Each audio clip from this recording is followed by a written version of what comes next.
किसी राजमहल के द्वार पर एक साधु आया और द्वारपाल से बोला कि भीतर जाकर राजा से कहे कि उसका भाई आया है।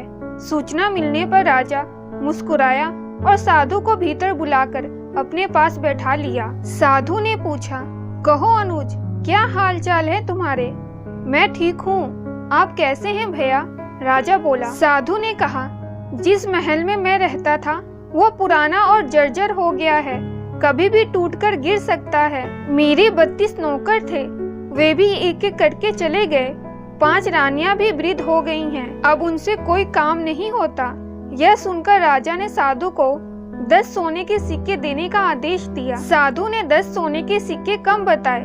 तब राजा ने कहा, इस बार राज्य में सूखा पड़ा है, आप इतने में ही संतोष कर लें। साधु बोला, मेरे साथ 7 समुद्र पार चलो, वहाँ सोने की खदानें हैं। मेरे पैर पड़ते ही समुद्र सूख जाएगा। मेरे पैरों की शक्ति तो आप देख ही चुके हैं। अब राजा ने साधु को 100 सोने के सिक्के देने का आदेश दिया। साधु के जाने के बाद मंत्रियों ने आश्चर्य से पूछा, क्षमा कीजिए राजन, लेकिन जहाँ तक हमें पता है आपका कोई बड़ा भाई नहीं है, फिर आपने इस ठग को इतने इनाम क्यों दे दिए? राजा ने समझाते हुए कहा, देखो, भाग्य के 2 पहलू होते हैं, राजा और रंक। इस नाते उसने मुझे भाई कहा। जर्जर महल से उसका तात्पर्य उसके बूढ़े शरीर से था।